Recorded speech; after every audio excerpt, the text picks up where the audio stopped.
Hello, everybody, and welcome to Political Bite number 188, dated February the 18th, 2021. I'm Walter, your mobile historian and blue-collar scholar. This Political Bite is entitled, Thurgood Marshall Should Have Retired Under President Reagan. Now, you might wonder why I would say such a thing, given that you know my political views favor the left substantially over the right. And I make that statement because I feel strongly that had Justice Marshall retired under President Reagan as opposed to President Bush, he may have received a more like-minded successor. Now, everyone knows that when Justice Thurgood Marshall retired from the Supreme Court in 1991, he was very much less than thrilled to be replaced by current Associate Justice Clarence Thomas, whose views on just about everything are an entire 180 degrees from those of Justice Marshall. Justice Thomas is over here, all right, and Justice Marshall's over there. I mean, the two, when it comes to judicial philosophies, could not be more different, all right? And, you know, that's just the name of the game. When a Supreme Court justice retires under a president of the opposite party than what they are, quite often you get a successor who probably isn't going to be to your liking. 'Tis what it is. But it doesn't always work that way. And the purpose of this video is to make my point that had Justice Marshall retired under President Reagan, he might have gotten a better deal. So where do I get this theory from? Well, first and foremost, let's break it down. Point number one.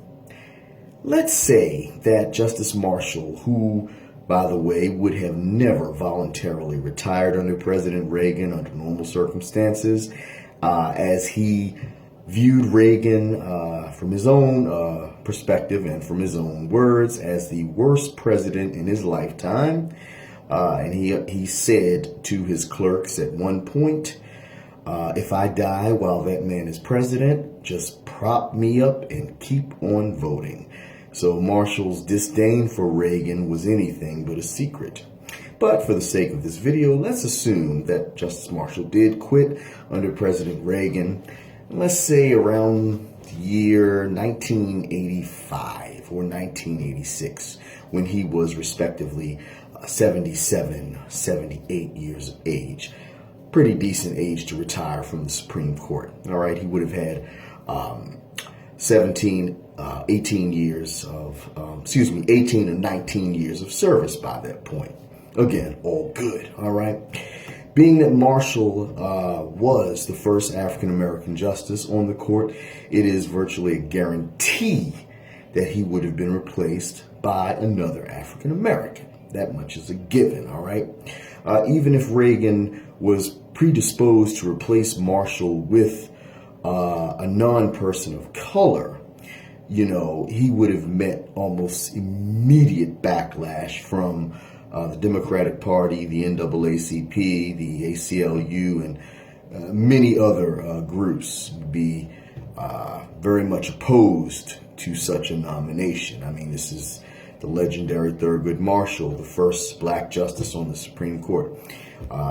Basically, he's got to be replaced with somebody who is a person of color, preferably black. All right? Which brings me to an interesting question to be posed, to marinate in your brain. All right?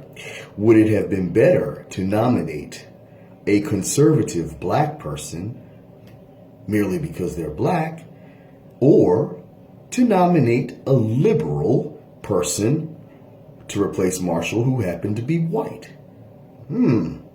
Just because they're black, does that necessarily mean they're better? Look who they're replacing. A civil rights icon. Would you rather have the conservative black person who's going to try to roll back all those gains, or the liberal white nominee who's going to sustain those gains and expand them? Think about it. So anyway, Marshall would be replaced by an African American. That's almost a given. All right. Now, to Clarence Thomas. Thomas would not have remotely been on the radar at that point for President Reagan as a potential Supreme Court nominee to replace Justice Marshall. Why? At that point, Thomas was the chair of the Equal Employment Opportunity Commission, respectfully known to most as the EEOC, all right? The watchdog over employment discrimination, all right? So, Clarence Thomas at that point had not developed either the professional resume, or the reputation worthy enough to be a Supreme Court nominee. So he wouldn't have even been in the running, all right? Clarence Thomas at that point was a tried and true conservative, however, and it is my opinion that he was being slowly but surely groomed for an eventual Supreme Court nomination, something that would ultimately happen, but this was not the time, all right? So Thomas wouldn't have even been under consideration. So that takes me to the next point. As Thomas wouldn't have been under consideration, and he was one of the few prominent ultra-conservative, unwavering African Americans in government at that time, we go to the next point. Reagan would have almost certainly chosen Marshall's successor from a member of the existing federal judiciary at the time. There were African American federal judges in 1985. I guess that goes without saying. There were nowhere near as many as there are now, but best believe we were there, all right? Now, with that in mind, very few of them would have identified as conservative. And those who were conservative were lukewarm at best. Remember, this is the 80s, folks, okay? The civil rights era is barely 2 decades behind us at that point. So you don't have too many black folks who are signing up for the team to overturn civil rights gains this early in the game, all right? This is the 80s, all right? Not the 90s or the 2000s, all right? Again, this is 1985. So the Civil Rights Act and the Voting Rights Act is 20 years behind this point. Not there yet, all right? So from these African American federal judges, all right, President Reagan would have likely selected one who theoretically may have been more moderate than Marshall was, but in truth, just as consistently liberal. All right.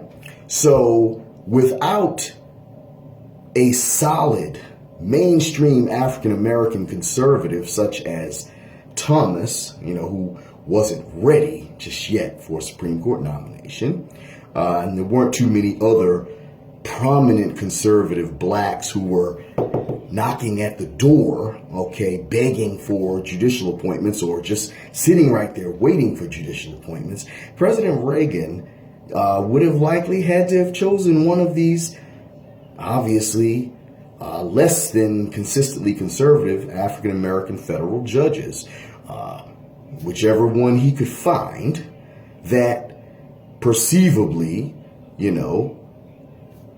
would at least be somewhat conservative. Good luck with that, all right? It would either be that or dare nominate a conservative white jurist and all hell will break loose, all right? Not only is the jurist white, replacing Thurgood Marshall, but they're also conservative. Yeah, this would have led to World War III, all right, with respect to a confirmation battle. So, like I said, I make the point Reagan wouldn't have even done that. He was a very image-conscious president, and as a Republican, he obviously did not want to be seen too much as being racially insensitive. So like I said, Mr. Justice Marshall is going to be replaced by a black person, and from the existing federal judiciary at the time, most of the African-American federal judges were pretty mainstream liberal, or at most moderates. And that is from those ranks from which President Reagan would have drawn Marshall's successor. Now, once upon a time, years and years ago, I read in a biography about President Reagan that he kept, I believe it was former federal Judge Damon Keith on standby in case Justice Marshall retired from the Supreme Court. Judge Keith was a notably progressive federal judge serving on the U.S. Court of Appeals for the Sixth Circuit. All right. And had President Reagan chosen to nominate Keith to replace Marshall, boy, how different the law would have evolved with many cases that would come before the court during his tenure, all right, as a justice, all right.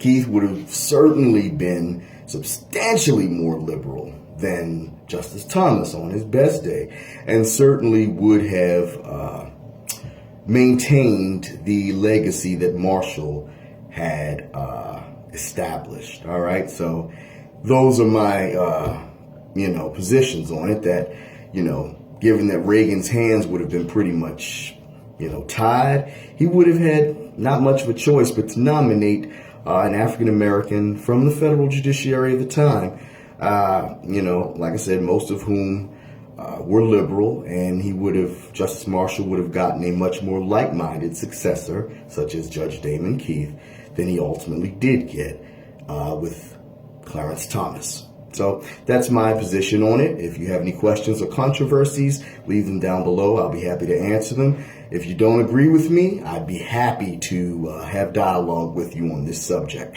If you have not subscribed to my YouTube channel, please just hit that little red subscribe button and that little bell right there, and we'll be in business. Thank you so very much for listening to this. I welcome all perspectives in rebuttal. All right, take care, stay safe out there, and I'll talk to you at the next bite. Peace.